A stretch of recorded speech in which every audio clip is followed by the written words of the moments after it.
لسروی مجاری زیادتر دکتر مجید شیخانی رهبر پیوندین انجمن کردستان با بسپوریین پزشکی ده برد کردستان سروی سردانوان جبو سعودیه و آرمان جوان چه قازانجا کرد دکتر مجید فرسین دکتر گلک بخیرات یا کردستان 24 زور سپاس رحمتی سرچاو آرمان جا هوا چه بو به سردانه هوا چه قازانج کرد بله بشچی بنای خواهی گورم گیربان دیاره لکاتشی زور و اما خریج ریختنی او پیوندیانی كواب أورو بسروكاتي برئيس بروفيسور دكتورة آريانا سروكي انجمني بالاي كردستان بانكشتشي فرمي سرداني دستي سعودي بو بسبوري بزيشكان بانكر كواب لمستوياتي برز بيشوازيان لكردين و دانشنيتي سروبر كوبنويتي بربر همن انزام دا و تيدا تندين ليك تيجيشتنو آلو غور كرديني پیوندی تندرستی و زانستی لنیوان بوردی کردستانی و بوردی سعودی انجام درا کمش او روی کم روز بود اسپیک بو و لروزانی داهاتو که دو روزی تر وکو کوبنویتر و سردانی میدانی بو سنترکانی راهنانی بوردی سعودی انجام بدین. بله دکتر مجید بوردی تندرستی سعودی تێڕوانینیان یاخود هەڵسەنگاندنیان بۆ کەرتی تەندروستی چیە لە هەرێمی کوردستان؟ لە ڕاستیدا ئێمە وەکو بۆردی کوردستانی زیاتر وەکو سەنتەری ڕاهێنانەکانە دیارە ئەوان ئەگەر تێڕوانینێکی باشە نەبایە ئێمە باگێژ نەدەکرد تاوەکو ئەو سەردانە یاخود دەتوان بین ئەو یادداشتنامە لێک تێگەیشتنە کە لە نێوان هەر بۆردە ئەنجام دەدرێت بە دڵنیاییەوە بەرهەمی زۆر باشی دەبێت و ئەوانیش بە هەمان شێوە ئامادەی خۆیان دەربڕیەکەوە سەردانی هەرێمی کوردستان بکەن و سەردانی بۆردی کوردستان بکەن تاوەکو بتوانن لە نزیکەوە ئاڵوگۆڕی زانستی نێوان هەردوو بۆردن. بله یعنی بوێ لە هەفتەی گەهشتنا دناوبەرە بۆردە کوردستانی و بۆردە سعودیە هاتیە ئیمزاکردن چ دەستکەفت ji bo bordê Kurdistanî dê hebîtin di siberojeke nêzik yan dûr دیارە ئەو پرۆسەیەکی درێژخایەنە و پرۆسەیەکە کاتی دەوێت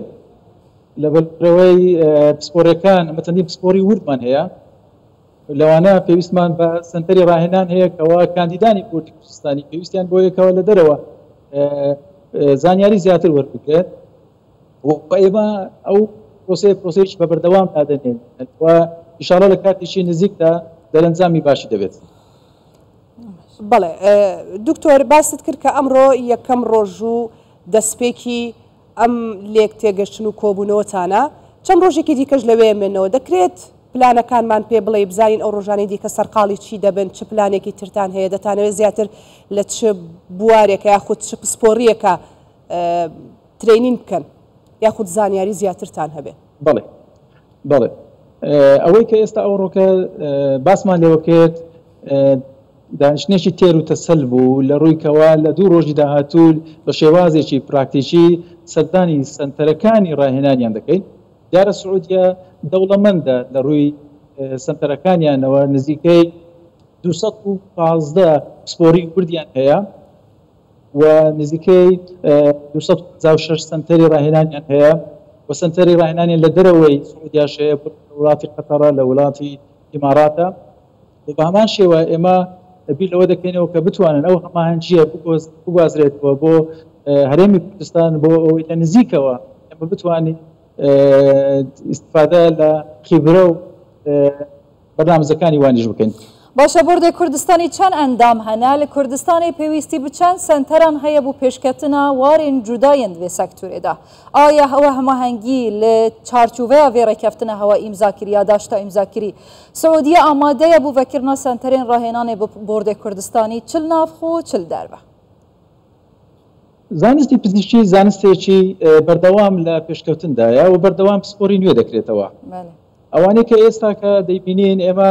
پسپۆری خۆمان هەیە بەڵام ڕەنگە ئەو پسپۆریانە لە دوا ڕۆژدا پێویستی بە پسپۆری وردمان هەیە ئەو بۆکردنەوەی ئەو پسپۆری وردیە پلانێکی درێژخایەنمان لە بۆردی کوردستانی داڕشتووە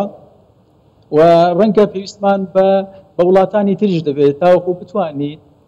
ئەو کاندیدانەی کەوا پێشکەشی بۆ کوردستانی دەکەن زانستی جیهانی بەدەست بهێنن لە چوارچەوەی هەرێمی کوردستان نەمێنێتەوە بەڵکو بتوانین لەگەر وڵاتانی دەوروبەرمان گرنگی بە کاری زانستی خۆیان بدەن. بەڕێز دکتۆر مەجید شێخانی بەڕێوەبەری پەیوەندیەکانی ئەنجومەنی کوردستان بۆ پسپۆڕیە پزیشکیەکان بۆردی کوردستانی لە ڕیاضی پایتەختی سعودیەوە لەگەڵمان بووی گەلێک سوپاس.